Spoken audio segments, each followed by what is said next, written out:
nouvelle vidéo sur la chaîne Le Boudoir. Aujourd'hui je vous retrouve pour la deuxième vidéo en rapport avec le Flower Spring Challenge. Si vous n'avez pas encore vu ce qu'était le Flower Spring Challenge, je vous invite à aller voir la vidéo que je mettrai en barre d'infos et en point i si j'arrive à la mettre. C'est un challenge que nous avons décidé de lancer cette année avec Gabriel sur la chaîne et qui vous permettra de lire plusieurs livres au cours du printemps. Comme le Cold Winter Challenge et le Pumpkin Autumn Challenge, le but est de lire des livres en rapport avec plusieurs menus que vous pouvez retrouver ici, mais surtout en barre d'infos au niveau de l'article que nous avons écrit qui récapitule tout ce que nous avons dit en vidéo et aussi sur le groupe Facebook qui est attribué. Nous vous avions fait une vidéo présentation où nous vous avions dit que nous allons vous présenter les livres que nous avons choisi de lire durant ce challenge afin de vous donner des idées, et nous avons décidé de le faire vraiment à part de cette vidéo présentation pour qu'elle ne soit pas trop lourde à regarder. C'est donc parti pour ma pile à lire pour ce Flower Spring Challenge. Personnellement, je me suis munie donc de mon bugeot où vous pouvez voir qu'il y a le challenge qui est écrit. Et j'ai choisi deux menus, printemps florissant et équinoxe de printemps. Pour rappel, dans printemps florissant, il y avait 3 sous-catégories. Premier bourgeon où vous pouviez lire de la poésie et aussi des lectures qui avaient un peu plus un cadre champêtre. Alors personnellement, j'ai choisi d'illustrer du coup ces deux explications avec deux ouvrages qui sont tout d'abord Verger de Rainer Maria Rilke. Donc comme vous pouvez le voir, j'ai pris l'explication au sens littéral du terme puisque verger, les vergers par exemple d'arbres, de pommes, me faisaient vraiment penser à ce cadre champêtre. Alors j'avais déjà commencé comme vous pouvez le voir, mais je n'ai pas terminé, donc je me suis dit que ce serait l'occasion de le lire pour ce challenge. Je me dis que je pense lire une poésie, un poème chaque jour tout au long du challenge, au moins une en tout cas, on verra combien il y en a, et comme ça j'aurai lu ce livre à la fin des 3 mois. J'ai aussi choisi de lire Agatha Raisin Quiche of Death, donc la tarte mortelle, la quiche mortelle, je me rappelle pas de la traduction en français. Donc là c'est la VO, j'avais acheté ce livre à Emmaüs. Alors vous allez me dire pourquoi il entre dans cette catégorie. Alors déjà j'ai envie de dire, bon, il y a des petites fleurs, donc ça fait penser un petit peu au printemps, tout ça. Et en fait ce que j'aime bien avec les Agatha Christie et donc les Miss Marple, c'est qu'on est dans un univers quand même assez champêtre. C'est un petit village un peu cosy, vous savez, anglais, tout ça, un petit univers, et du coup je trouvais que ça allait très bien dans ce thème. Et j'ai choisi celui-ci parce que j'avais regardé la série télé et j'ai pas trop accroché, mais je voulais quand même tester le livre. Il est assez court et comme ça au moins il sera lu et ça fera réviser mon anglais. La seconde sous-catégorie, c'était À l'ombre des jeunes filles en fleurs, qui vous permettait de ranger tout ce qui est romance, chick lit, livre un peu feel good, et du coup j'ai choisi deux ouvrages. Encore un poche cette fois avec Le plus bel endroit du monde est ici de Frances Mirals et Carsontos. Donc un tout petit livre qui me fait un peu penser au côté Rendez-vous au Cupcake Café ou La boulangerie du bout du monde. C'est un petit peu le même principe et je me suis dit que ça pouvait être sympa à lire pour ce côté un peu feel good. Ensuite j'ai choisi un livre qui est depuis très longtemps dans ma pile à lire, c'est-à-dire que je pense que j'ai commencé à bloguer, j'ai dû l'avoir 1 ou 2 ans après le début de mon premier blog littéraire, du coup c'est pour vous dire à quel point c'est super loin. Il s'agit de Parce que c'était nous de Mary McFarlane, donc là c'est un livre que j'avais gagné à un concours et que je n'ai toujours pas lu, donc voilà, je vais essayer de le lire cette fois-ci. Ensuite il y a la catégorie Green Me Up. Personnellement j'ai changé ce que j'avais prévu de lire. À la base j'avais prévu de lire Demain de Cyril Dion et aussi La part du colibri de Pierre Rabhi. Donc je vous mets les couvertures ici comme ça si jamais vous cherchez des idées sur cette catégorie qui, je le rappelle, concernait l'écologie, les essais sur l'écologie, le véganisme, le minimalisme, ce genre de choses. Si ça vous intéresse comme ça, vous pourrez avoir quelques références. Mais du coup, j'ai choisi cette fois de terminer Le syndrome du Titanic de Nicolas Hulot, que j'avais commencé cet été mais que je n'ai pas terminé. Du coup, je me dis que peut-être en papier, parce que je l'avais commencé en format numérique, peut-être en papier ça passera mieux. Et comme j'ai acheté No Impact Man de Colin Behaven à Emmaüs, je me suis dit que j'allais lire celui-ci tout simplement parce que j'essaye de lire un peu plus les livres papier que j'ai dans ma bibliothèque. J'ai tendance à lire assez de numérique en fait quand je fais ce genre de challenge et c'est pas très pratique. J'ai aussi envie de, comment dire, de renouer avec ma bibliothèque avec ce challenge, donc de lire moins de livres en numérique. On passe ensuite au menu équinoxe de printemps. Et dans ce menu, il y avait d'abord comme sous-catégorie les beaux jours, donc qui là vous demandait de choisir des couvertures vraiment avec des plantes, avec des fleurs, etc. qui avaient un côté très printanier. Alors, j'avoue que j'ai pris le sens fleur dans le très large sens du terme, puisque personnellement j'ai choisi de lire 16 à cause des lotus. Voilà, ça fait pas du tout printemps la couverture, on est d'accord.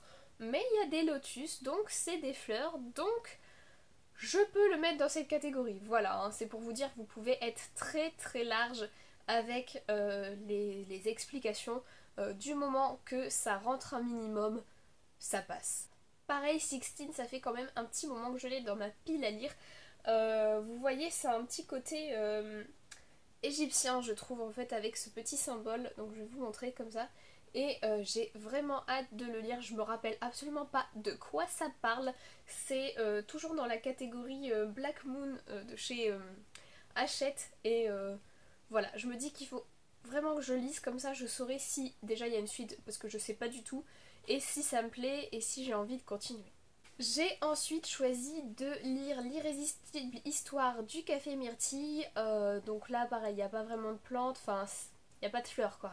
Il y a des myrtilles. Mais je trouvais que c'était la bonne période en fait, le printemps. Vous savez, c'est un côté aussi un petit peu romance, feel good. Voilà, la couverture elle donne envie de commencer, de commencer à lire ce livre dans une période un petit peu printanière, un petit peu plus fraîche. Que ce soit la transition entre le printemps et l'été, du coup, je me dis que ça sera plutôt pas mal cette lecture. Avant de passer à la deuxième sous-catégorie, j'avais envie de vous montrer trois livres qui auraient très bien pu rentrer dans cette catégorie mais que je ne vais pas lire cette année. Il s'agit du Labyrinthe de la rose. Donc là, l'explication c'est très simple, hein. Vous voyez, il y a plein de boutons de rose sur la couverture qui auraient aussi pu passer dans De jour comme de nuit. Tout comme ce livre-ci qui est donc Printemps, le tome 2 de la série de Mons Kalentov, mais comme je n'ai pas fini de lire Hiver, je ne lirai pas Printemps cette année non plus. Et enfin, le troisième livre qui aurait pu aussi rentrer dans la catégorie Les beaux jours reviennent et dans la catégorie sur le développement personnel, dont je ne me rappelle plus le nom. Voilà, quand tu es une blogueuse en carton et que tu fais une vidéo sur ton challenge mais que tu ne rappelles pas le nom des catégories. Il s'agit de La vie intérieure de Christophe André. Donc pareil, elle est une très jolie couverture, donc là avec des fleurs, du coup ça aurait très bien pu passer dans ces deux catégories. Ensuite, donc comme je le disais, dans De jour comme de nuit, qui consiste à lire des livres à suspense qui vous tiendront en haleine, donc des thrillers ou des livres vraiment prenants comme ça avec du mystère, j'ai choisi de lire La mort s'invite à Pemberley de P.D. James, que Gian m'avait offert et que j'ai depuis très longtemps aussi dans ma pile à lire. Voilà, je me dis que marié, orgueil et préjugés et un meurtre, je pense que ça va être pas mal pour me tenir en haleine. Ensuite, j'ai décidé de lire La danse des ombres de Yelena Black.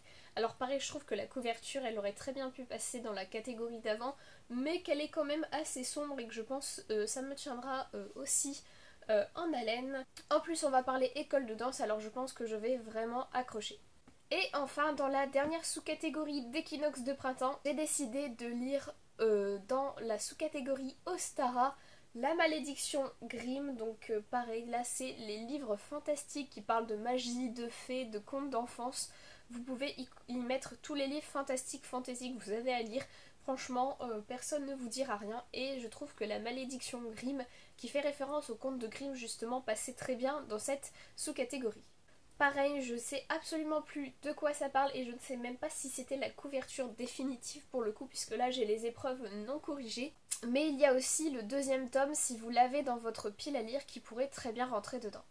Et enfin, le dernier livre que je vais lire dans la sous-catégorie Ostara, il s'agit de la trilogie des Thrills, le tome 1, qui pareil est depuis très longtemps dans ma pile à lire et que j'ai en numérique. J'ai re-regardé très vite le résumé quand nous avons commencé à parler de ce challenge avec Gabi, c'est-à-dire au mois de février, donc là je ne me rappelle absolument plus de quoi ça parle, mais je sais que c'est une histoire fantastique ou fantasy, je me rappelle plus, mais qui se prêtera très bien pour cette sous-catégorie. Voilà, c'est donc tout pour ma pile à lire. Il y a quand même 2, 4, 6, 8, 10, 12 livres pour ce challenge. Je pense que j'ai choisi autant de livres que ce qu'il y avait dans le Pumpkin Autumn Challenge, ou peut-être moins. Mais en tout cas, j'ai choisi 2 livres par sous-catégorie pour ces 2 menus. J'espère que j'arriverai tous à les lire parce que ça serait quand même un comble. Si jamais vous avez aussi choisi ces livres pour votre pile à lire, n'hésitez pas à me le dire en commentaire, ça me ferait vraiment plaisir de faire une lecture commune avec vous. Et si jamais vous avez des suggestions à laisser, je vous invite à le faire sur la page du groupe, à laisser votre pile à lire là-bas si vous en avez envie, comme ça vous pourrez aussi donner des idées à d'autres lecteurs. Si ce n'est pas encore fait, je vous invite à liker la vidéo, à vous abonner et aussi à cocher la petite cloche de notification puisque nous avons remarqué que parfois vous n'étiez pas notifié des nouvelles vidéos et ça serait vraiment dommage puisque la pile à lire de Gabriel arrive la semaine prochaine. Bien entendu, je vous remets toutes les informations en barre d'infos et je vous dis à très bientôt. Je vous souhaite de très bonnes lectures. Gros bisous.